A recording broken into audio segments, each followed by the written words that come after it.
الحمد لله نحمده ونستعينه ونستغفره ونؤمن به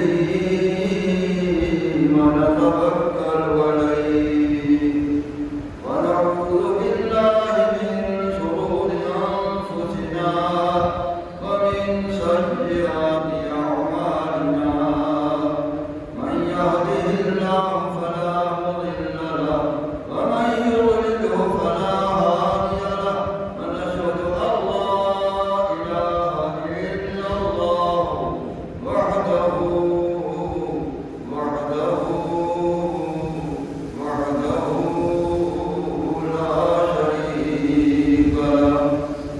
لا شريك له ولا نذير له ولا ند له ولا مثل له ولا مثال له ولا مماثل له لا أول له ولا آخر له لا ابتداء له ولا انتهى له ولا ولد له ولا مولود له ولا والد له ولا جنس له ولا نوع له ونشهد أن سيدنا مولانا وحبيبنا وشفيعنا وكريمنا ورؤوفنا ومحبوبنا ومحبوب ربنا سيدنا محمد المصطفى صلى الله تعالى عليه وسلم وعلى آله المجتبى وأصحابه غرة التقى والوقى أما بعد فقد قال الله تبارك وتعالى في الكلام المجيد والقرآن الحميد أعوذ بالله من الشيطان الرجيم بسم الله الرحمن الرحيم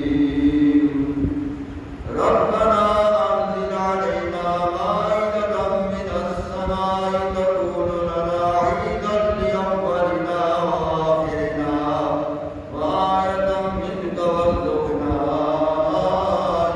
وأنت خير الرازقين صدق الله مولانا العظيم وبلغنا رسوله النبي الكريم الحبيب الأمين ونحن على ذلك لمن الشاهدين والشاكرين والحمد لله رب العالمين.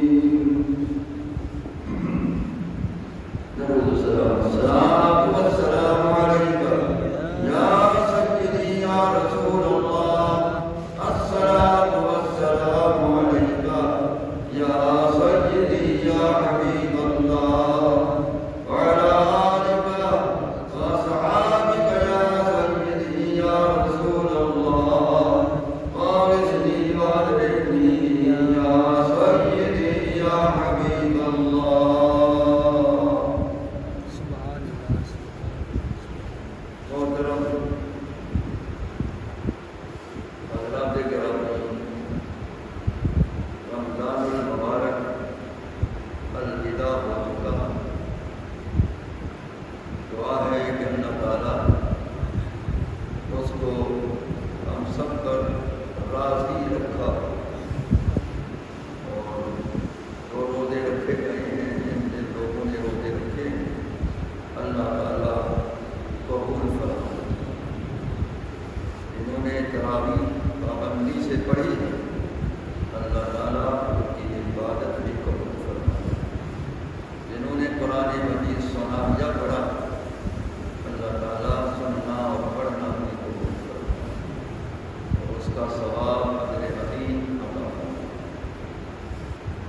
کا دن خوشی کا دن ہوتا ہے۔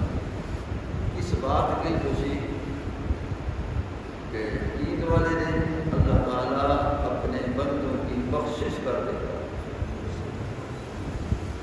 تو جو بخشش کا دن ہو مومن کے لیے وہ خوشی کا دن ہے۔ اللہ تعالیٰ فرشتوں کو نازل کر دیتا ہے، نماز عید پڑھنے والوں کی نماز عید کی ادائیگی دیکھتے ہیں اور بارگاہ الہی میں گواہی دیتے ہیں، تو اللہ تعالیٰ ان نماز عید پڑھنے والوں کی بخشش فرما دیتا ہے۔ اس لیے یہ خوشی کا دن ہے۔ اور دوسرا عید کا معنی کہ سال میں یہ دن دوبارہ آتا ہے، عود کرتا ہے، دوبارہ واپس آتا ہے۔ سال کے بعد پھر عید کا دن، پھر سال کے بعد پھر عید کا دن، چاہے عید الفطر کا دن ہو چاہے عید الاضحیٰ کا دن ہو، یہ سال میں لوٹتا ہے۔ اس لوٹنے کی بنا پر اس کو عید کہتے ہیں۔ تو یہ عید کے دو معنی میں نے بیان کیے ہیں، ایک اس کا معنی خوشی ہے اور ایک اس کا معنی دوبارہ سال میں لوٹنا ہے۔ تو پروردگار عالم جل شانہ و نے یہ عید کے کا دن مسلمانوں کو عطا فرمایا ہے۔ اسلام کے اندر یا قرآن و حدیث میں جب دیکھا گیا تو یہی نظر آیا کہ قرآن میں عید کا لفظ موجود ہے، جو میں نے خطبے کے بعد آیت پڑھی ہے، اس میں عید کا لفظ موجود ہے۔ ایک تو عید کا لفظ اور یوم عید تو اللہ نے بیان فرمایا ہے، جس کا ذکر ان آیات میں ہے جو میں نے تلاوت کی۔ در حقیقت اسلام میں 4 عیدیں ہیں۔ اسلام میں 4 عیدیں ہیں۔ لوگ یہ 2 عیدیں سمجھ رہے ہیں، اسلام میں 4 عیدیں۔ وہ 4 عیدیں کون سی ہیں؟ پہلی عید وہ جو قرآن نے ذکر کی ہے، وہ عید کا دن، وہ خوشی کا دن ان آیات کریمہ میں اللہ نے ذکر فرمایا۔ پہلی عید وہی، اور دوسری عید عید الفطر جو ابھی پڑھ چکے ہیں۔ تیسری عید عید قربانی ہے جو ہر سال آتی ہے، ابھی بھی آئے گی۔ اور چوتھی عید میرے نزدیک ان تینوں عیدوں کی سردار عید ہے، جس کو عید میلاد النبی صلی اللہ علیہ وسلم ہے، جس کو عید میلاد النبی صلی اللہ تعالی علیہ وسلم کہتے ہیں۔ یہ 4 عیدیں ہیں اسلام میں۔ اور جو عید قرآن نے بیان فرمائی ہے وہ میں بتاتا ہوں کہ وہ کون سی عید ہے۔ اور ان دونوں عیدوں کا یعنی عید قربانی عید الفطر کا قرآن میں ذکر نہیں ہے۔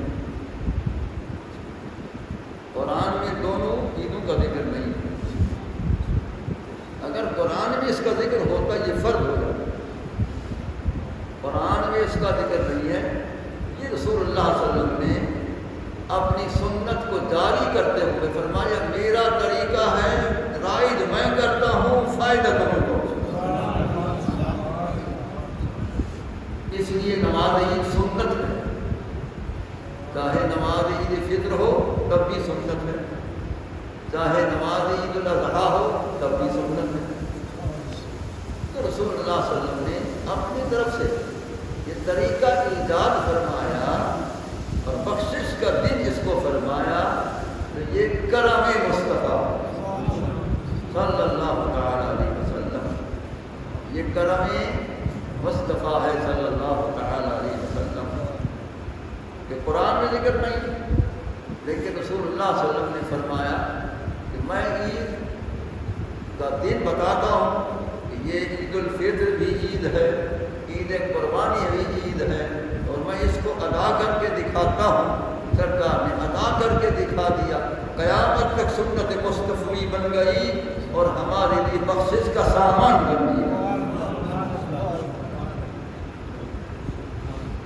یہ رسول اللہ صلی اللہ علیہ وسلم کا احسان عظیم، اللہ کے حبیب صلی اللہ تعالیٰ علیہ وسلم کا ہم غلام پر احسان عظیم۔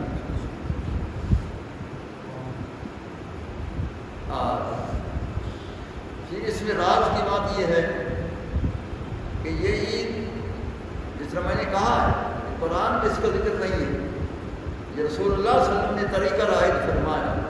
اب بتائیں کہ طریقہ مصطفیٰ کا ہے، عبادت خدا کی ہے، یہ سمجھنا، طریقہ مصطفیٰ کریم کا ہے اور عبادت خدا کریم کی ہے۔ تو طریقہ مصطفیٰ کا، عبادت خدا کی اور بخشش امت مصطفیٰ سے۔ یہ باتیں سمجھ آ رہی ہیں؟ طریقہ مصطفیٰ کا، عبادت خدا کی، بخشش امت مصطفیٰ کی صلی اللہ علیہ وسلم۔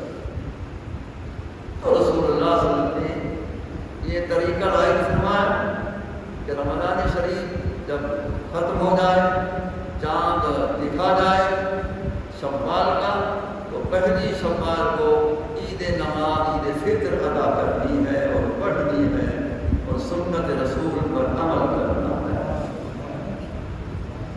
جو 1400 سال اور 42 سال اوپر ہو گئے، یہ سلسلہ جاری ہے۔ نبی کریم علیہ السلام کی یہ سنت مؤکدہ ہے، تاکیدی ہے، اس لیے یہ قیامت تک جاری رہے گی اور امت مصطفیہ کا بھلا ہوتا ہے، یہ بخشش سب کے لیے ہوتی رہے۔ تو یہ دو عیدوں کا ذکر حدیث پاک میں ہے۔ تو پہلی جو میں بتانے والا ہوں اس کا ذکر قرآن پاک میں، اور ان دونوں عیدوں کا ذکر حدیث پاک میں۔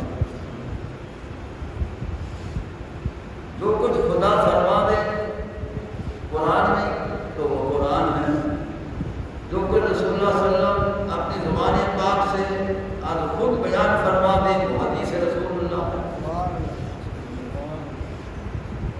اس لیے یہ دو عیدیں حدیث پاک سے ثابت ہیں کہ رسول اللہ صلی اللہ علیہ وسلم عید نماز پڑھاتے تھے۔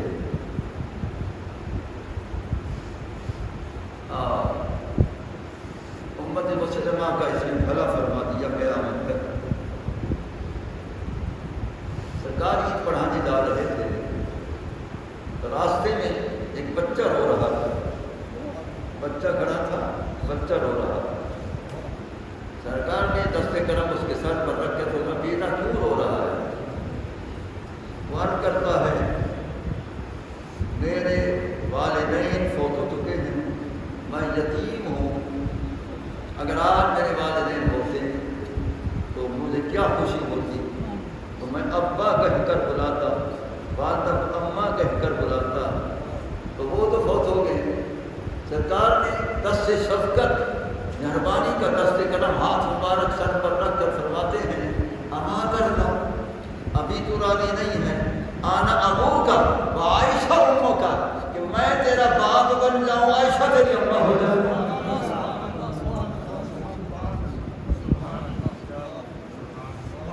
اما کرنا آنا ابو کا و عائشہ اموں کا، ابھی تو راضی نہیں، ابھی تو خوش نہیں ہے کہ میں تیرا باپ اور عائشہ تیری ام ہے، والدہ ہے۔ تو اس روحانی والدین جیسا بھی والد ہو سکتا، تو سرکار نے اس کو تسلی دی۔ تو اس سے ثابت ہوا کہ عید کے دن اگر کوئی یتیم مل جائے اس کے سر پر دست شفقت رکھنا یہ سنت مصطفیٰ، اور اس کو تسلی دینا یہ بھی سنت مصطفیٰ۔ صلی اللہ تعالیٰ علیہ وسلم یہ سرکار ایک مرتبہ عید پڑھانے جا رہے تھے تو بوڑھی صحابیہ وہ بیٹھی ہوئی تھی، تو سرکار نے فرمایا کہ جنت میں کوئی بوڑھی عورت نہیں جائے گی۔ سرکار نے کیا فرمایا کہ جنت میں کوئی بوڑھی عورت نہیں جائے گی۔ وہ رونے لگے کہ یا رسول اللہ ہم تو بوڑھیا ہیں، تو ہم نمازیں بھی پڑھتے ہیں، احکام دین پر عمل بھی کرتے ہیں، تو ہر نیکی کرنے کی کوشش کرتے ہیں، تو ہم بوڑھے ہو چکے ہیں، تو کیا ہمارے لیے جنت نہیں ہے؟ وہ رونے لگے۔ اب رسول اللہ صلی اللہ علیہ وسلم نے جو فرمایا تھا وہ سچ تھا، حق تھا، لیکن وہ نہ سمجھ سکی کہ سرکار نے کیا فرمایا ہے، اس کا مقصد کیا ہے، مقصد کو نہ سمجھ سکی، تو وہ رونے لگی کہ اب ہمارے لیے جنت نہیں ہے۔ سرکار نے فرمایا میں تو سچ کہہ رہا ہوں کہ بوڑھیا عورتیں اور بوڑھا مرد جنت میں نہیں جائے گا۔ وہ پھر رونے لگے، یا رسول اللہ ہمارے لیے جنت نہیں ہے۔ اب دیکھیں سرکار نے جب جواب دیا تو قیامت تک مسئلہ سمجھا دیا۔ سرکار نے فرمایا میں نے سچ کہا کہ بوڑھاپے کی حالت میں نہ مرد جنت میں جائے گا نہ عورت بڑھاپے کی حالت میں جائے گی، سب نوجوان کی عمر میں 33 سال کی عمر میں سب جنت میں جائیں گے۔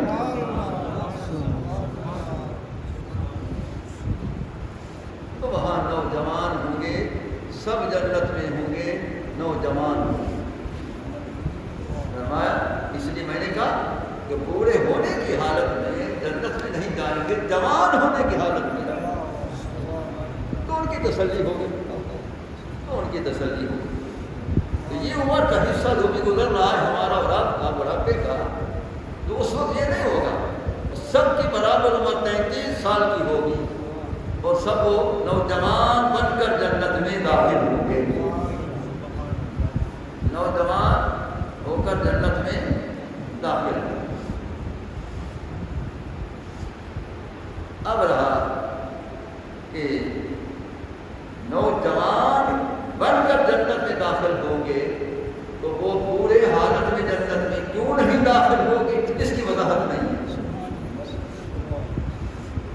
کہ وہ پورے حالت میں جنت میں داخل نہیں ہوں گے کیوں، نوجوان بن کر جنت میں داخل ہوں گے کیوں، اس کی وجہ بیان نہیں ہے۔ کسی شارحین نے، محدثین شارحین نے اس کی وجہ نہ بیان کی ہے، آج میں بیان کر رہا ہوں۔ سنو بھائی، اس لیے سب نوجوان بن کر جنت میں جائیں گے کہ اللہ تعالیٰ کی تسبیح و تعلیم، ذکر الہی اگر پوری حالت میں ہو، بندہ بڑھاپے کی وجہ سے، ضعیف ہونے کی وجہ سے تھک جاتا ہے، نوجوان نہیں تھکتا۔ فرمایا سب نوجوان بن کر آؤ، میرا ذکر خیر کرتے رہو، کبھی تھک بھی نہ سکو۔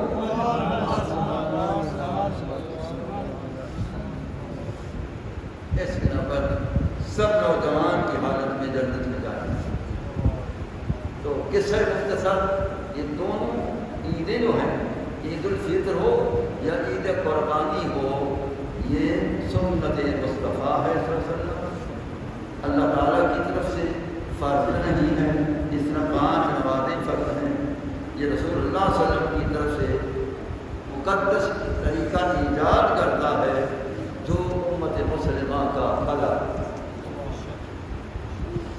کیسے بھلا ہے کہ جب عید نماز پڑھنا شروع کرتے ہیں، خدا کے فرشتے آسمانوں سے نیچے اتر آتے ہیں، ہر ایک کی نماز عید پڑھنے کا منظر دیکھتے ہیں، خدا کی بارگاہ میں جا کر گواہی دیتے ہیں یہ بندے قیام میں بھی تھے، رکوع میں بھی تھے، قوما میں بھی تھے، سجدہ میں بھی تھے، جلسہ میں بھی تھے، اے اللہ ہم نے آنکھوں سے دیکھا ہے، اللہ ان کی گواہی سن کر ان کو بخش دے۔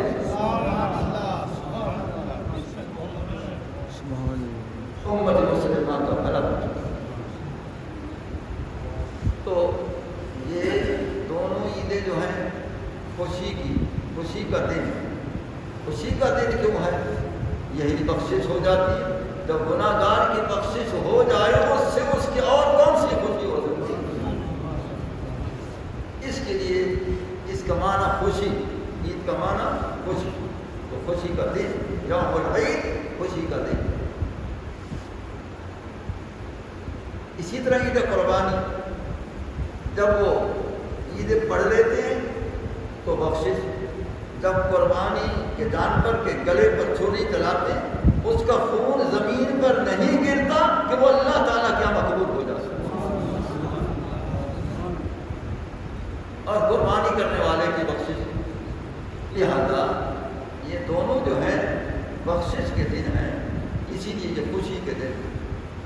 تو یہ یوم العید ہے اور یہ یوم السرور. اور رسول اللہ صلی اللہ علیہ وسلم نے ان کو اس دن کو یوم العید بھی فرمایا اور اس کو خوشی یوم السرور بھی فرمایا، خوشی کا دن بھی فرمایا. کیسے؟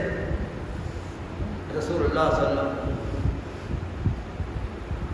عید پڑھا کر گھر میں تشریف لائے تو چادر مبارک اوڑھ کر سرکار آرام فرمانے لگے. ظاہراً آرام، جس کو ہم نیند کہتے ہیں. اب یہاں ایک بات سمجھ کر پھر میں آگے چلتا ہوں. یاد رکھو کہ ہماری اور آپ کی نیند غفلت کی ہے. میرے مصطفیٰ صلی اللہ علیہ وسلم کی عید اللہ کی یاد کی ہے. سبحان اللہ.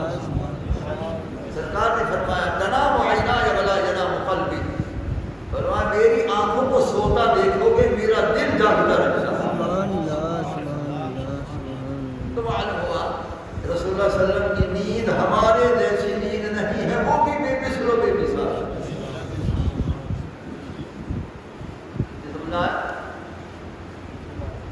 اور ہم سوئیں تو غفلت میں مارے ہوئے سوئیں. اور ہمیں کوئی خواب اگر آئے، کوئی کس طرح کا، کوئی کس طرح کا، کوئی کس طرح کا، اللہ جانے بہت سارے جہان کے خیال جو ہوتے ہیں وہ خواب میں اسی طرح بن کر آ جاتے ہیں. لیکن رسول اللہ صلی اللہ علیہ وسلم کے آرام میں کیسا خواب ہوتا ہے؟ سرکار فرماتے ہیں میں آرام میں تھا تو اس آرام کی حالت کے اندر اتانی ربی فی احسن صورت، میرے سامنے میرا رب آ چکا، بڑی حسین و جمیل صورت میں آ چکا. یہ آرام مصطفیٰ کی شان ہے. یہ آرام مصطفیٰ کی شان. سرکار فرماتے اتانی ربی، فرمایا پہلے تو جبریل آتا تھا، یہ وقت ایسا آیا اتانی ربی، میرے پاس خود میرا رب آ گیا. فی احسن صورت، بڑی اچھی خوبصورت صورت میں بے صورت آ گیا. بہت بڑی اچھی صورت میں بے صورت آ گیا. اس سے یہ بھی ثابت ہوا کہ جب بے صورت دیدار کرانا چاہتا ہے تو پاک صورت میں دیدار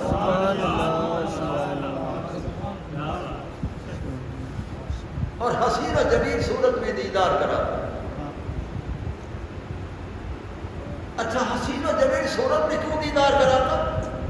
اس لیے کہ ان اللہ جمیل یحب الجمال، اللہ خود خوبصورت ہے، خوبصورتی کو پسند کرتا ہے. سبحان اللہ سبحان اللہ سبحان اللہ. ان اللہ جمیل یحب الجمال، اللہ خود حسین و جمیل، وہ خوبصورتی کو پسند کرتا ہے. تو خوبصورت اللہ نے بڑے بڑے پیدا فرمائے. یوسف علیہ السلام کا حسن مشہور ہے، داؤد علیہ السلام دیگر وہ بڑے حسین مشہور ہیں. لیکن یاد رکھیں کہ رسول اللہ صلی اللہ علیہ وسلم تمام سے حسین ترین محبوب پیدا فرمائے. سبحان اللہ. جب سب سے زیادہ حسین ترین صورت مصطفیٰ ہے تو اللہ تعالیٰ حسین و جمیل صورت میں آتا ہے تو سمجھ لو کہ وہ کس صورت میں آیا. سبحان اللہ سبحان اللہ.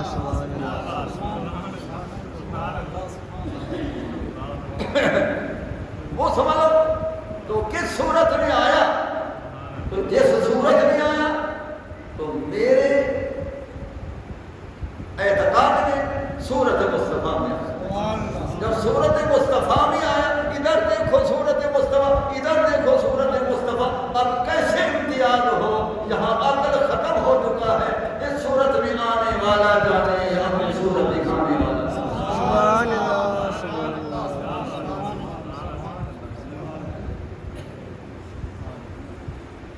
قصہ مختصر. تو رسول اللہ صلی اللہ علیہ وسلم کا یہ آرام ہے، اتانی ربی فی احسن صورت، میرے اس آرام فرمانے میں میرا رب آیا اور بڑی حسین و صورت میں آیا. میں ایک جگہ بیان کر رہا تھا، تقریر کر رہا تھا، تو وہ یہ میں نے جب بیان کیا اس نے پرچی میں لکھ دیا کہ رب آنے والا، رب آیا تھا. یہ کیسے ہو سکتا ہے کہ رب آیا؟ سرکار جو سب معراج گئے تھے یہ تو مشہور ہے، رب بھی آیا یہ بھی ہو سکتا ہے. میں نے کہا تمہاری عقل ماری گئی ہے. نحن اقرب الیہ من حبل الورید، سب کے لیے فرما رہا ہے کہ میں ہر ایک کی شہادت کے قریب ہوں. ارے تیری میری شہادت کے حد میں قریب ہے اور وہاں نظر آئے کیوں اتنا؟ سبحان اللہ سبحان اللہ سبحان اللہ سبحان اللہ. تم محب محبوب کے پاس آئے تو کون کیوں اتنا؟ تو سرکار آرام فرما ہے. تو اللہ تعالیٰ نے دیکھا کہ میں اس جلوہ گر ہو چکا ہوں، میرا محبوب مجھ سے بولتا نہیں. میں جو جلوہ گر ہو چکا ہوں، میرا محبوب مجھ سے بولتا نہیں. اچھا ہم ہیلہ تکلم بناتے ہیں کہ کسی ہیلے سے بولے تو صحیح. تو اللہ نے فرمایا فِيمَ يَخْتَصِمُ الْمَرْءُ وَلَا عَلَمْ، پیارے بول تو صحیح، بتا تو صحیح. یا آسمان کے کنارے میں فرشتے جھگڑ رہے ہیں، کیوں جھگڑ رہے ہیں؟ بتا تو صحیح، بول تو صحیح. سبحان اللہ سبحان اللہ. ان الفاظ میں کافی مسائل چھپے پڑے ہیں. ان الفاظ میں کافی مسائل چھپے پڑے. نمبر ایک، کیا اللہ تعالیٰ کے علم میں نہیں تھا کہ فرشتے کیوں جھگڑ رہے ہیں؟ رسول اللہ سے پوچھا تو کیا اللہ تعالیٰ کے علم میں نہیں تھا؟ اللہ تعالیٰ کے علم میں سب کچھ ہے، ازلی علم ہے خدا کا، لیکن بتا دیا کہ پوچھنا لا علمی کی دلیل نہیں ہے، محبوب کو بلوانا مقصود ہے. سبحان اللہ سبحان اللہ سبحان اللہ. پیارے ہی سرکار اگر کبھی جبریل سے پوچھ لیں لا علمی کی دلیل نہیں ہے، جبریل کو سننا چاہتے ہیں کہ یہ کیا کہتا ہے. تو اس سے یہ بھی ثابت ہوا کہ اللہ فرماتا ہے فِيمَ يَخْتَصِمُ الْمَرْءُ وَلَا عَلَمْ، کہ فرشتے کیوں جھگڑ رہے ہیں. معلوم وہ اللہ کو علم ازلی ہے، وہ جانتا تھا کہ میں نے سب کچھ علم اس کو دے دیا، اس کو علم ہے تو فرما رہے بتا کیوں جھگڑ رہی ہے. معلوم ان کے جھگڑے کی وجہ بھی محبوب کو علم تھا. لیکن سرکار خاموش ہیں آداب الہی کی بنا پر، آداب الہی کی بنا پر سرکار خاموش. اللہ تعالیٰ نے دیکھا محبوب نہیں بولتا تو اللہ نے فرمایا اچھا ہم اور ہیلا بنا لیتے. پھر کیا کیا؟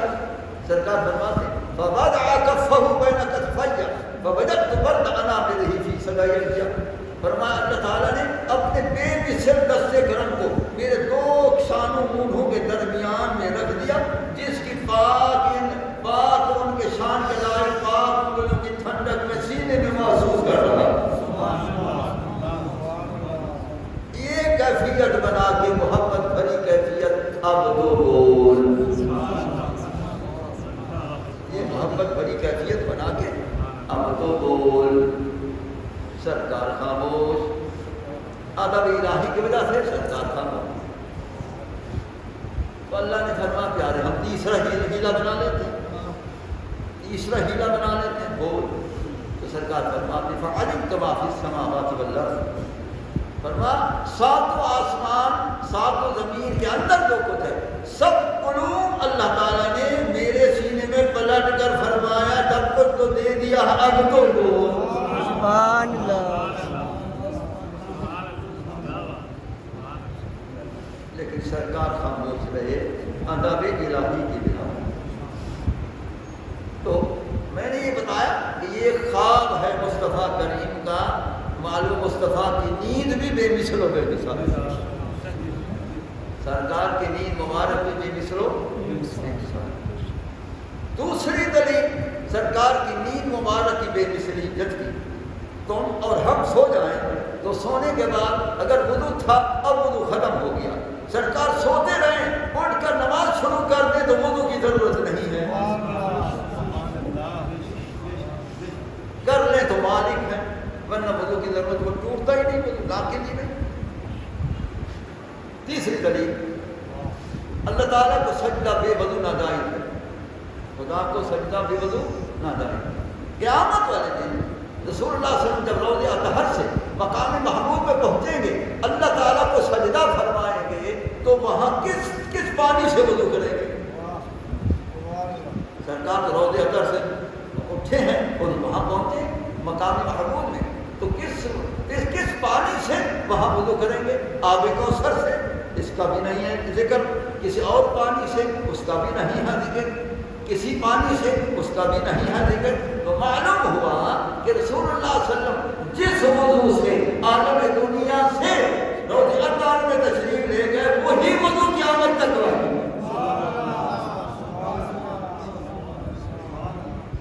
وہی وضو قیامت تک باقی. ٹھیک ہے, اس سے یہ بھی ثابت ہوا کہ جس کے وضو کو بقا ہے تو صاحب وضو کو بھی بقا ہے.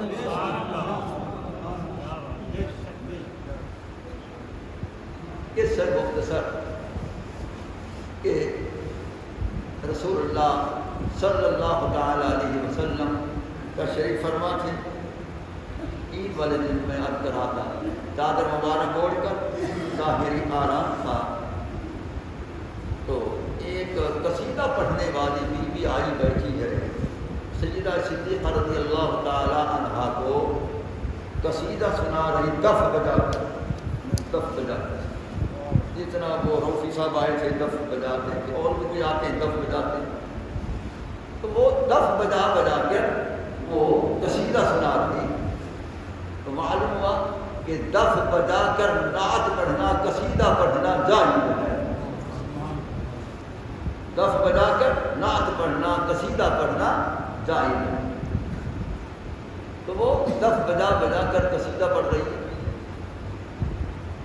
اور سیدہ صدیقہ سن رہی ہے. سرکار چادر مبارک پر اوڑھ کر آپ آرام فرمانے ظاہر یہی نظر آتا تھا. حضرت ابوبکر صدیق اچانک آ گئے. جو اچانک آئے وہ اس بیوی کو دیکھا کہ وہ دف بجا کر وہ قصیدہ پڑھ رہی ہے. آپ ناراض ہونے لگے کہ تم نے کیا شروع کیا ہوا ہے کہ سرکار آرام فرمائے, تم نے یہ کیا شروع کیا ہے؟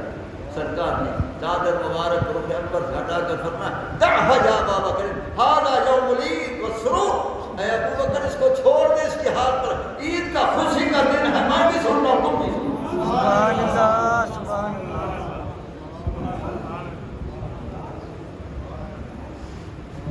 تو معلوم ہوا کہ یہ دف بجانا جائز ہے اور دف بجا کر سننا بھی جائز ہے, سنانا بھی جائز ہے. اور یہ سننا سنت رسول صلی اللہ تعالی علیہ وآلہ وسلم.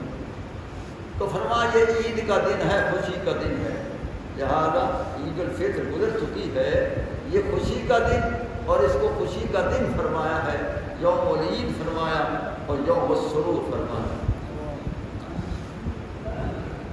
تو اب یہ دو عیدوں کے متعلق میں نے بیان کیا. اور تیسری عید جو قرآن میں ہے اب میں وہ بتاتا ہوں. چوتھی عید جو جشن عید میلاد النبی صلی اللہ علیہ وسلم ہے آخر میں وہ بھی بتاتا ہوں. سنو, جو قرآن میں ذکر ہے کہ اس دن کو اللہ نے یوم العید فرمایا, وہ کب ہے؟ جب من اور سلوہ نازل ہوا تھا تو دعا کی گئی تھی کہ ہمارے رب ہم پر ایک مسخانچہ اتار جو ہمارے لیے بھی خوشی کا وہ دن ہو, ہمارے پہلوں کے لیے بھی ہمارے پچھلوں کے لیے بھی, اور وہ تیری طرف سے ایک بہت بڑی نشانی ہو, اور تو ہی بہت افضل رزق دینے والوں ہے, تو ہی افضل رزاق ہے. تو اللہ تعالیٰ نے اس آیت میں فرمایا ربنا انزل علینا مائدۃ من السماء تکون لنا عیدا لاولنا وآخرنا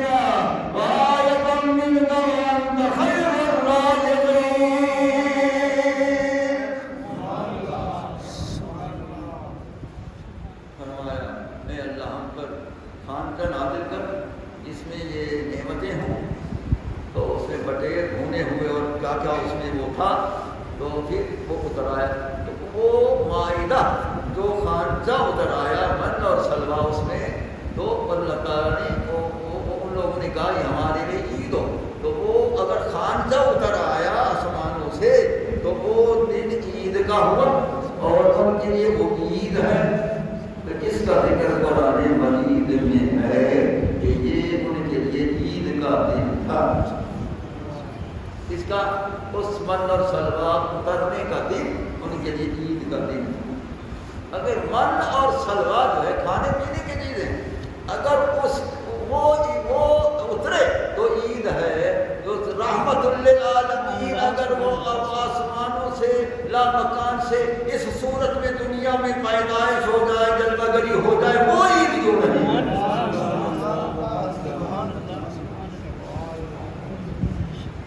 تو چوتھی عید جشن عید میلاد النبی صلی اللہ تعالی علیہ وسلم. رسول اللہ صلی اللہ علیہ وسلم کے میلاد پاک کا دن ولادت مصطفیٰ کریم کا دن اور 12 ربیع الاول شریف کا دن یوم میلاد مصطفیٰ کا دن یہ بہت بڑی عید کا دن. ہم اہل سنت کے لیے یہ بہت بڑی عید کا دن. لوگوں کو دھوکہ دیتے ہیں بعض لوگ کہ یہ یوم الوفات ہے تم اس کو یوم المیلاد سمجھتے ہو. تو یہ تو یوم الوفات ہے یہ یوم المیلاد تم سمجھتے ہو. تو وفات میں غم ہوتا ہے اور تم خوشیاں مناتے ہو. تو جواب سن لو کہ ہاں رسول اللہ صلی اللہ علیہ وسلم کے یوم المیلاد کو میلاد مصطفیٰ آمد رسول کا دن سمجھ کر خوشیاں مناتے آئے ہیں مناتے رہیں گے. تم وفات کا دن سمجھتے ہو. ارے وہ آنے واحد کے لیے قانون قدرت ہوا. انبیاء کو اجل آنی تھی فقط آنی تھی. آنے واحد کا قانون قدرت پورا. پھر وہ صرف زندہ جاوید موجود ہیں. جب وہ زندہ موجود ہیں تو اس کو وفات کہتے کیوں؟ جب وہ زندہ موجود ہے پھر وفات کیوں کہتے ہیں؟ تو اس بنا پر جو ہے وہ رسول اللہ صلی اللہ علیہ وسلم کا یوم المیلاد. پھر وہ کہتے ہیں کہ کوئی ہمارے عالم نے تو نہیں لکھا ہے کہ یہ یوم المیلاد ہے 12 کا. یہ دھوکہ دیتے ہیں وہ 9 کو ہے. آپ کی ولادت کا دن 9 کو ہے. کوئی کہتے ہیں یہ 3 کو ہے. اس طرح کے چکر دیتے ہیں تاکہ 12 ربیع الاول شریف کی خوشی سے یہ لوگ ہٹ جائیں. میں نے کہا بھائی تمہارے بڑوں کی کتابوں میں ہے تو مطالعہ کیا کرو دیکھا کرا کرو. اپنے عالم کے لکھے ہوئے کو دیکھا کرو. الشمامۃ العنبریہ فی مولد خیر البریہ نواب صدیق حسن بھوپالی جو ہے یہ حدیث کا پیشوا ہے. ان کا پیشوا ہے مقتدر ہے. یہ اس اپنی کتاب الامامۃ العنبریہ فی مولد خیر البریہ میں لکھ رہا ہے صفحہ 24 پر. فرمایا وہ کہتا ہے کہ 12 ربیع الاول شریف ہی میلاد مصطفیٰ کا علی سبیل الاتفاق یہی دن ہے. سبحان اللہ سبحان اللہ سبحان اللہ سبحان اللہ. وہ لکھ رہا ہے کہ 12 ربیع الاول شریف کا دن ہی یوم المیلاد ہے علی سبیل الاتفاق ہے. ہم نے کہا دیکھ لو بھائی تمہاری مولانا سے لکھ رہے ہیں. ہم تو پہلے کہتے تھے کہ یہ 12 ربیع الاول شریف کا 12 ربیع الاول شریف کا دن یوم المیلاد یہی دن ہے. تم نہیں مانتے تھے. اب ہماری نہیں مانتے ہو اپنوں کی تو مان لو بھائی. وہ انہوں نے لکھ دیا اور انہوں نے کہا کہ اس میں اختلاف بھی نہیں ہے. علی سبیل الاتفاق کہ 12 ربیع الاول شریف یوم المیلاد مصطفیٰ ہے. اس پر سب امت مسلمہ کا اتفاق. اس نے لکھا. پھر ہم کہتے تھے کہ یہ بہت بڑی خوشی کا دن ہے. یہ لوگ کہتے تھے غم کا دن. وفات کے قائل ہیں یہ غم کا دن. وہی مولانا لکھ رہے ہیں صدیق حسن بھوپالی اسی اپنی کتاب الامامۃ العنبریہ فی مولد خیر البریہ وہ لکھ رہا ہے ارے عقل سے فارغ لوگوں یہ یوم السرور ہے، خوشی کا دن ہے۔ سبحان اللہ سبحان اللہ سبحان اللہ۔ وہ لکھ رہا ہے یہ یوم السرور خوشی کا دن ہے۔ میں نے کہا بھائی وہ تمہارے مولانا سے لکھ رہے ہیں تو مان لو یہ غمی کا دن نہیں ہے، خوشی کا دن ہے، یہ خوشی کا دن ہے۔ اب آگے جو اس نے فتویٰ دیا ہے وہ میرا فتویٰ نہیں ہے، کل کو یہ لوگ نہ کہے کہ مفتی صاحب کا فتویٰ، بھائی میرا فتویٰ نہیں ہے، اگر کہ میرا اس سے بھی زیادہ عقیدہ مضبوط ہے، لیکن وہ آگے لکھ رہا ہے، اس کی عبارت پڑھ رہا ہوں، آگے وہ ساتھ لکھ رہا ہے کہ جو 12 ربیع الاول شریف کو خوشی کا دن نہ سمجھے، خوشی نہ منائے، وہ لکھ رہا ہے کہ میرے نزدیک وہ مسلمان نہیں ہے۔ سبحان اللہ سبحان اللہ سبحان اللہ۔ یہ اس کا فتویٰ، میرا نہیں، وہ اس کا، وہ لکھا ہوا۔ اس لیے ہم نے کہا بھائی رسول اللہ صلی اللہ علیہ وسلم کے میلاد پاک کے دن کو خوشی کا دن مان لو، اسی میں بھلا ہے، اسی میں بھلا ہے بھائی۔ رسول اللہ صلی اللہ علیہ وسلم کے ولادت پاک کے 12 ربیع الاول شریف کے دن کو خوشی کا دن سمجھو، خوشیاں کرو، خوشیاں مناؤ، اسی میں ہم سب کا بھلا ہے۔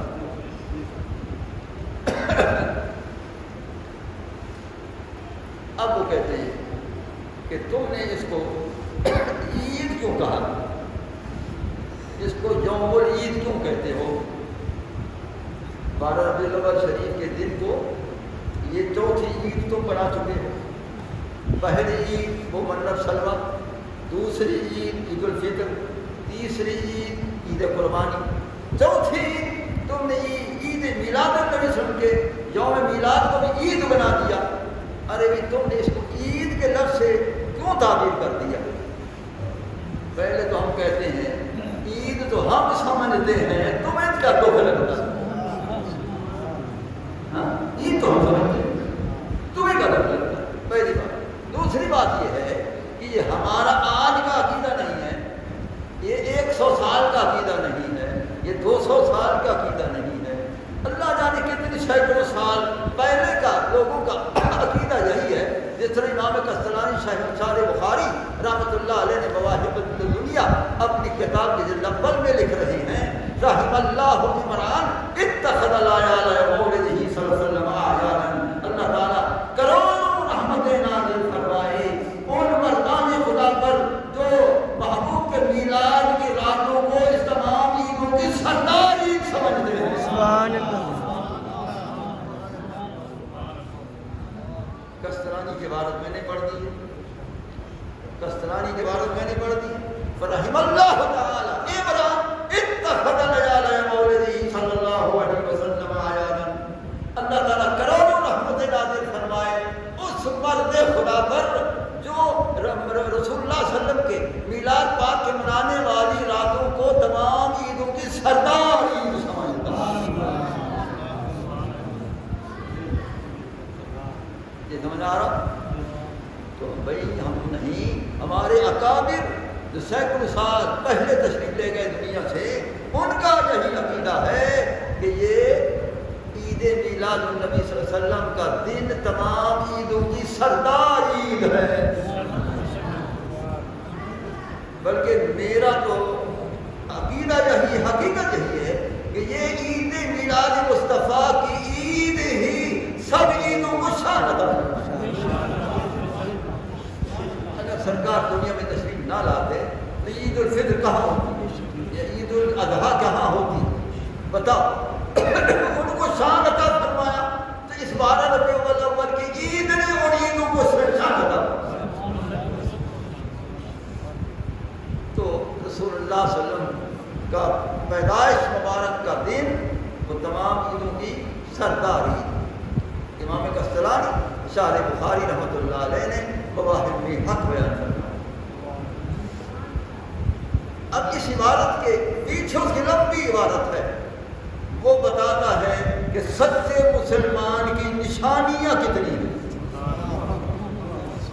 سچے مسلمان کی نشانیاں کتنی ہیں، کون کون سی ہیں؟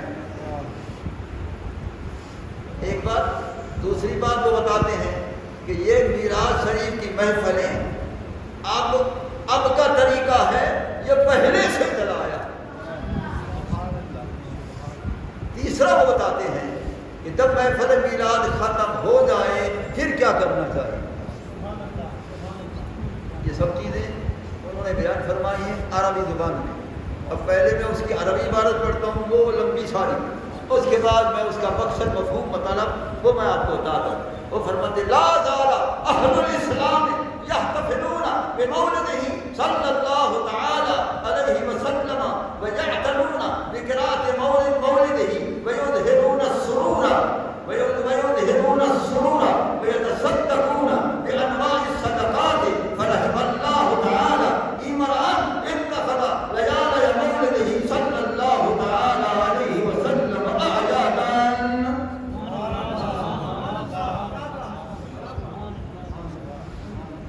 میں نے اس کی لمبی عبارت پوری پڑھی۔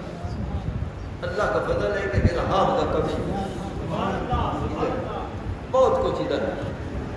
کیا فرمایا؟ فرمایا کہ مسلمانوں کا، اہل اسلام کا، اہل کفر کا نہیں، اہل بدعت کا نہیں، اہل شرک کا نہیں، فرمایا مسلمانوں کا ابتدا سے یہ طریقہ چلا آیا ہے۔ کون سا؟ مسلمانوں کا طریقہ، مومنین کا طریقہ، مسلمانوں کا طریقہ، اہل اسلام کا طریقہ ابتدا سے کیا چلا آیا ہے؟ یحتفلون بمولد صلی اللہ علیہ وسلم، رسول اللہ صلی اللہ علیہ وسلم کے محفل میلاد کو منعقد کرتے آئے ہیں۔ محافل میلاد مصطفیٰ کو منعقد کرتے آئے ہیں، اور یہ محفل میلاد کرنے والے ابتدا سے یہ طریقہ چلا آیا ہے، اب کا نہیں ہے، بدعت نہیں ہے، یہ پہلے سے یہ طریقہ مسلمانوں کا چلا آیا ہے۔ تو جو مسلمان جس عقیدے پر چلے آئے ہیں ہم بھی انہیں کے طریقے پر، ہم بھی انہیں کے طریقے پر۔ فرمایا وہ ان کا طریقہ چلا ہے، یحتفلون، وہ محفل منعقد کرتی، اور محفلیں نہیں، بمولدہ صلی اللہ علیہ وسلم، سرکار کے میلاد پاک کی محفل منعقد کرتے ہیں۔ معلوم ہوا جو میلاد مصطفیٰ کی محفل قائم کرتا ہے وہ مسلمانوں کے ابتدا سے کے طریقے پر پکا عمل کرتا ہے، اور وہ سچا سے جڑتا ہے۔ پھر وہ آگے لکھ رہی ہے تو ویعتنون بقراءۃ مولدہ الکریم، وہ جو محفل جوڑتے ہیں، محفل بناتے ہیں تو اس کو بڑے اہتمام سے، شان و شوکت سے منعقد کرتے ہیں تاکہ پتہ چلے کہ میلاد مصطفیٰ کی محفل ہے۔ بڑا اہتمام کرتے ہیں۔ اچھا، محفل قائم کرنا ایک علامت، اور پھر اس کو اہتمام سے منعقد کرنا دوسری علامت۔ اب تیسری علامت وَيُظْهِرُونَ السُّرُورَ، فرمایا محبوب کی محفل میلاد جوڑ کے پھر خوشیوں کا اظہار کرتے ہیں، چرچے کرتے ہیں،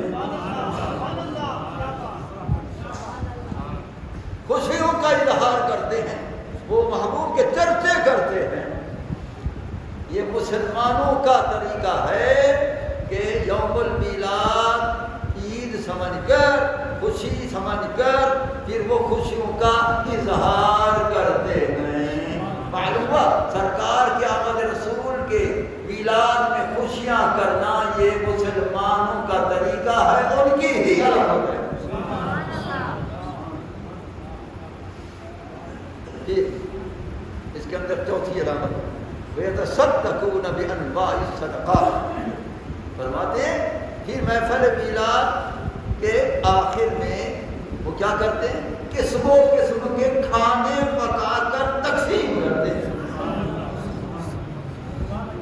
قسموں قسم کے، ایک قسم نہیں، قسموں قسم کے کھانے پکا کر پھر وہ تقسیم کرتے ہیں اور ایصال ثواب کرتے ہیں، نذرانہ بارگاہ رسول میں پہنچاتے ہیں۔ اور پھر وہ کوئی زردہ پکا رہا ہے، کوئی پلاؤ پکا رہا ہے، کوئی شیرنی پکا رہا ہے، کوئی گوشت روٹی پکا رہا ہے، اور کوئی پلاؤ پکا رہا ہے، کوئی اس طرح کے، وہ تمام کو شیرنی بانٹ رہا، کوئی اس طرح کے، وہ قسم کے وہ کھانے پکا کر تقسیم کرتے ہیں۔ یہ بھی مسلمانوں کا طریقہ ہے، اور ابتدا سے یہی طریقہ چلا آیا ہے۔ ٹھیک ہے، قسم کے طعام پکاتے ہیں۔ کسترانی نے یہاں تک لکھا ہے، میں اب ثابت کرتا ہوں، جو ہم پکا کر تقسیم کرتے ہیں سارا کا سارا روضہ اطہر میں پہنچ جاتا ہے۔ سبحان اللہ، سبحان اللہ۔ جو کچھ ہم پکاتے ہیں یہ روضہ اطہر میں پہنچ جاتا ہے۔ کیسے؟ سنو، شاہ عبد الرحیم محدث دہلوی رحمۃ اللہ علیہ، شاہ ولی اللہ رحمۃ اللہ علیہ کے والد گرامی ہیں۔ شاہ ولی اللہ سے ہماری سند بھی اس تک ہے، ان لوگوں کی سند بھی اسی تک ہے۔ اس کا والد گرامی شاہ عبد الرحیم رحمۃ اللہ علیہ فرما رہے ہیں، میں ہر سال میلاد شریف کی محفل جوڑتا تھا، کرتا تھا، اور بڑے کھانے وغیرہ پکا کے تقسیم کرتا تھا۔ ایک وقت ایسا آیا کہ تو تنگی تھی، تو میرے پاس کوئی اور انتظام نہ تھا، میں نے بھونے ہوئے چنے لے کر اور اس پر اِشارے ثواب کر کے نذرانِ رسول پیش کیا۔ تو رات میں سویا، سرکار نے مجھے زیارت سے مشرف فرمایا۔ سرکار کے سامنے بہت کھانے پڑے ہوئے تھے، فرمایا عبد الرحیم بہت قسم کے کھانے آئے پڑے ہیں، میرے غلاموں نے اِشارے ثواب کیا ہے، میری بارگاہ میں پہنچ گئے، مگر دیکھ لے میں تیری محبت والے بھونے ہوئے چنے کھا رہا ہوں۔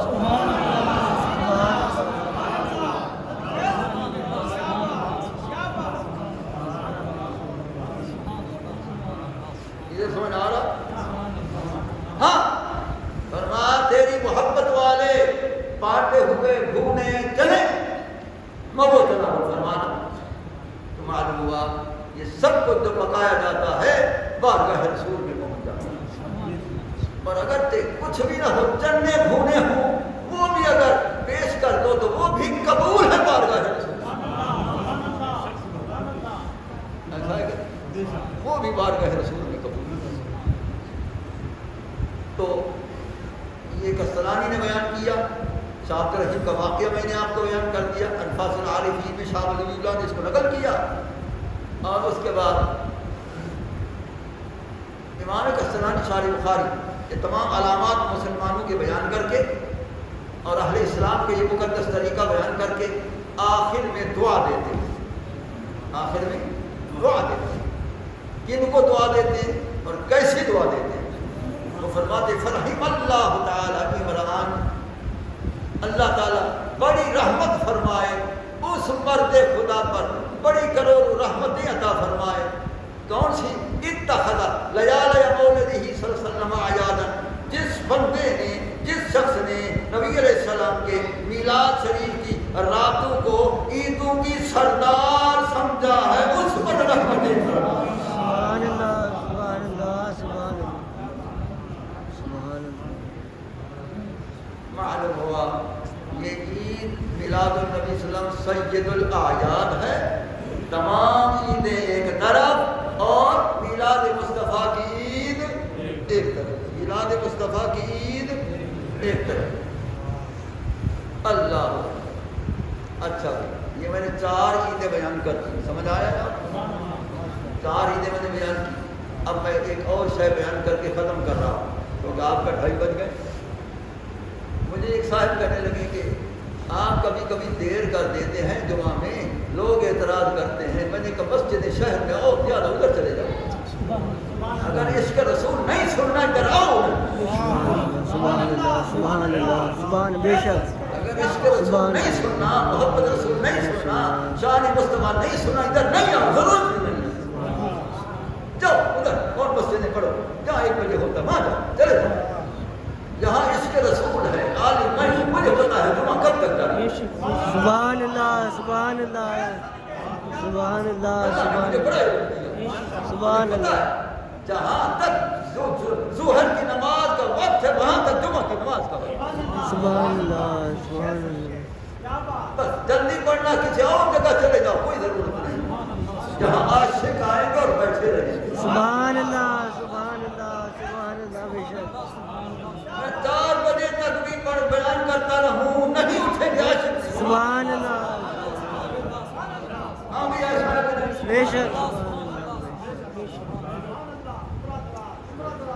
اسی طرح والد سے رحمۃ اللہ علیہ کو کسی نے اسی طرح ترجیح دی، اپنی فرم نکل جا میری مسجد سے، وہاں جا جہاں ایک بجے ہوتی ہے، تیری ضرورت نہیں ہے، یہاں اس کے رسول بیان ہو رہا ہے، فرمایا اگر نماز عبادت ہے اس کے رسول بھی عبادت ہے۔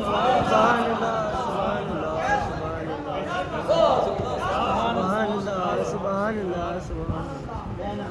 فرمایا اگر نماز عبادت ہے تو اس کے رسول صلی اللہ علیہ وسلم افضل عبادت ہے، اعلیٰ عبادت ہے۔ جو کچھ وہ فرمایا میں بیان کر رہا ہوں یہ عبادت لکھی جا رہی ہے، وہ عبادت لکھی جا رہی ہے۔ فرمایا میں عبادت کرتا رہوں گا تو محروم ہوتا ہے، ہو جا تیری ضرورت رہی، جو عاشق آئے وہ میرے پاس آئے، جو عابد ہے کسی اور جگہ چلے۔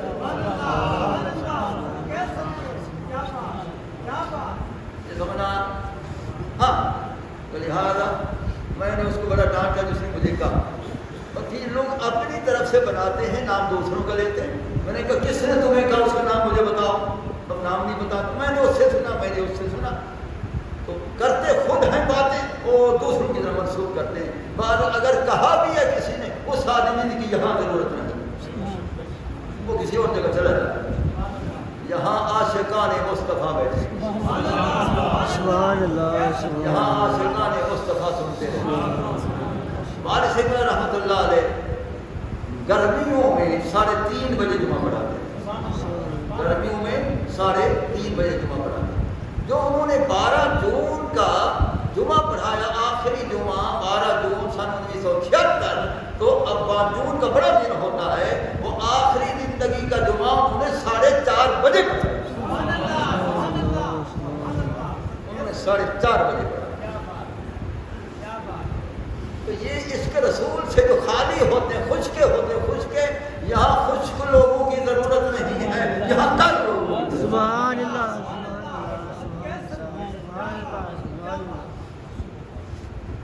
ہاں، تو اب میں بتاتا ہوں کہ نماز عید ہم نے کہاں پڑھی، آپ نے کہاں پڑھی؟ کسی نے مسجد شریف میں پڑھی، کسی نے عیدگاہیں جو بنی ہیں وہاں پڑھی۔ تو مسجد شریف بھی ایک ایسی عیدگاہ ہوتی ہے، نماز ہوتی ہے، عیدگاہیں ویسے عیدگاہیں جہاں جہاں کوئی نماز پڑھی ہے۔ تو ایک ہے عابد کی عیدگاہ اور ایک ہے عاشق کی عیدگاہ۔ یہ آخری 2-3 باتیں کر کے میں ختم کرتا ہوں۔ ایک ہے عابد کی عیدگاہ اور ایک ہے عاشق کی عیدگاہ، اور ایک ہے عابد کا سجدہ گاہ اور ایک ہے عاشق کا سجدہ گاہ۔ بس یہ 2 باتیں سن لو، پھر میں ختم کر رہا ہوں۔ سنو بھائی،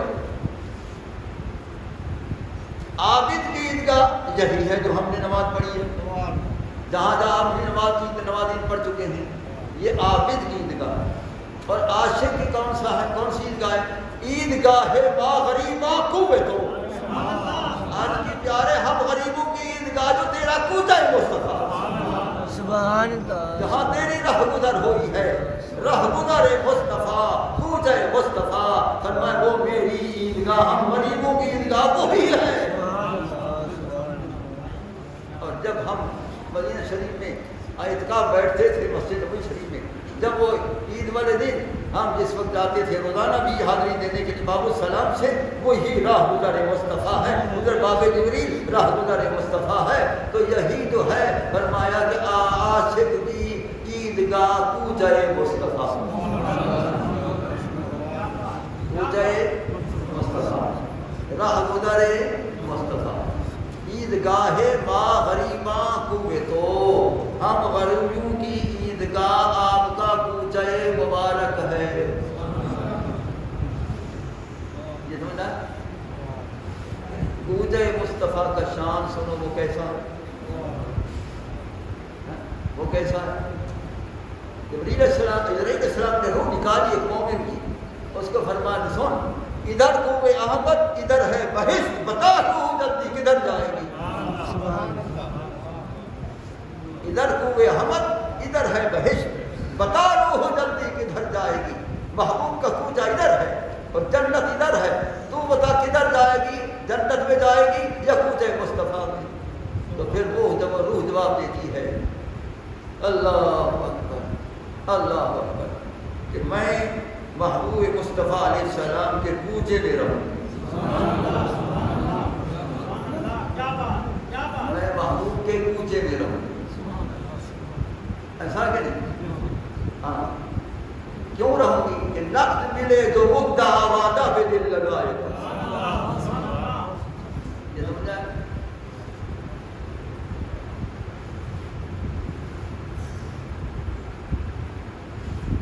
تیری گلی کو چھوڑ کر باقی دنوں میں جائے کون، نقد ملے جو مدعا وعدہ پہ دل لگائے کون۔ یار تیری گلی تیرا کوچہ میں نہیں چھوڑ سکتا۔ یہ کوچہ مصطفیٰ کا شان ہے اور یہ عیدگاہ ہے عاشقوں کی، پر میں نے اختصار کیا۔ اور دوسرا سجدہ گاہ، ہم نے سجدہ دیا اس محراب میں، یا جہاں جہاں آپ نے سجدہ دیا کسی عیدگاہ میں جہاں نماز عید پڑھی ہے، تو عابد کی سجدہ گاہ یہ مسجد ہے، یہ جہاں نماز پڑھتے ہیں آپ جہاں سجدہ دیتے ہیں وہ سجدہ گاہ عابد کی ہے۔ اور عاشقوں کی سجدہ گاہ کون سی ہے؟ سجود عشق بازا نست ہردم بمحراب دو ابرو محمد صلی اللہ علیہ وسلم، جو سرکار کے عاشق ہیں، یہ جو تو فرمایا یہ دو ابرو جو ہیں ان کے درمیان میں یہ محراب ہے، یہ سجدہ گاہ ہے عاشق مصطفیٰ، سبحان اللہ، یہ سجدہ گاہ ہے عاشق مصطفیٰ ہے۔ تو عاشق کی سجدہ گاہ کیا کون سا ہے؟ محراب دو کے درمیان، ابرو کے دو ابرو کے درمیان یہ جو محراب ہے یہاں سجدہ گاہ ہے عاشق کی۔ یہ عابد کی سجدہ گاہ اور ہے، عاشق کی سجدہ گاہ اور ہے، عاشق کی عابد کی عیدگاہ اور ہے، عاشق کی عیدگاہ اور ہے۔ یہ سمجھنا ہے؟ تو اب تمام نے نماز عید پڑھ لی، جہاں جہاں بھی پڑھ لی ہے، اللہ تعالیٰ قبول فرمائے۔ لیکن یاد رکھو کہ جنہوں نے سجدہ کیا ہے محبوب کے دو ابرو کے درمیان، تو ان لوگوں کے لاکھوں سجدے اس کا ایک سجدہ، عابدین کے لاکھوں سجدے اس کا ایک سجدہ، اس کا مقابلہ نہیں ہو سکتا۔ اور اعلیٰ حضرت فرماتے ہیں اصل میں سجدہ دو قسم، ایک سجدہ ہے سر، یہ سر جھک کر، ایک سجدہ ہے دل کا۔ تو سرکار نے فرمایا ہے کہ غیر اللہ کو سجدہ جائز نہیں، اگر سجدہ ہوتا لأمرت المرأة ان تسجد لزوجها، فرمایا ہر عورت کو میں حکم کرتا کہ اپنے مرد کو سجدہ کرے، اتنا وہ عزت شان والا اس کا مرد ہے، لیکن اس کو بھی سجدہ جائز نہیں، اللہ کے سوا کسی کو سجدہ جائز نہیں۔ اعلیٰ حضرت فرماتے ہیں یہ جو منع آیا ہے کہ سجدہ اللہ کے سوا کسی کو نہیں، یہ عبادت کا سجدہ ہے، یہ سر کا سجدہ ہے۔ تو اعلیٰ حضرت فرماتے ہیں اے شوق دل، یہ سجدہ گر ان کو روا نہیں، جائز نہیں ہے یہ سر کا سجدہ۔ تو فرمایا اے شوق دل، یہ سجدہ گر ان کو روا نہیں، اچھا وہ سجدہ کیجیے کہ سر کو خبر نہ ہو۔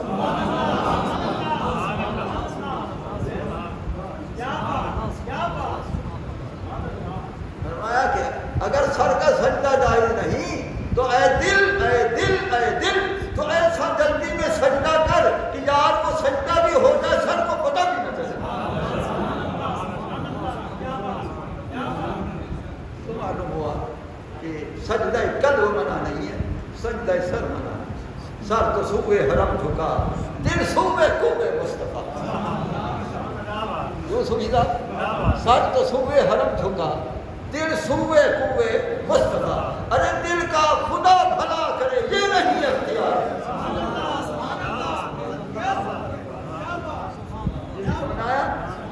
سر تو سوئے حرم جھکا، دل سوئے کوئے مصطفیٰ، ارے دل کا خدا بھلا کرے، اس دل کا خدا بھلا کرے یہ نہیں اختیار۔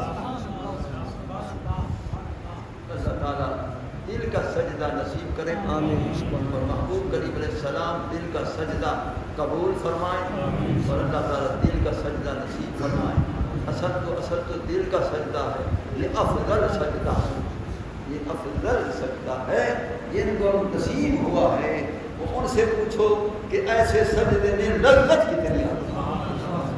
اللہ سے دعا کرو اللہ تعالیٰ ہم کو یہ مقام نصیب کرو، اللہ تعالیٰ ہم کو یہ شان نصیب کرو، اللہ تعالیٰ ہمارے جتنی روزے رکھے گئے ہیں قبول فرمائے، تراویح پڑھی گئی ہے قبول فرمائے، اور عید پڑھی گئی ہے قبول فرمائے، اپنی بارگاہ اقدس میں رحمت فرمائے، ہماری خطاؤں کو معاف فرمائے، گناہوں کو معاف فرمائے، بخشش فرمائے، مغفرت فرما، اے اللہ بخشش فرما، اے اللہ رحمت فرما، ہم سب پر کرم فرما، دنیا میں تو نے بے شمار نعمتیں عطا فرمائی ہیں، یہ تیرا کرم ہے، مزید التجا ہے کہ ساری نعمتوں کی سردار وہ کون ہے؟ محبت مصطفیٰ صلی اللہ علیہ وسلم فرما، آمین آمین آمین، صلی اللہ تعالی علی خیر خلقہ سیدنا مولانا محمد وعلی آلہ وصحبہ وأهل بیتہ وعترتہ وعلماء ملتہ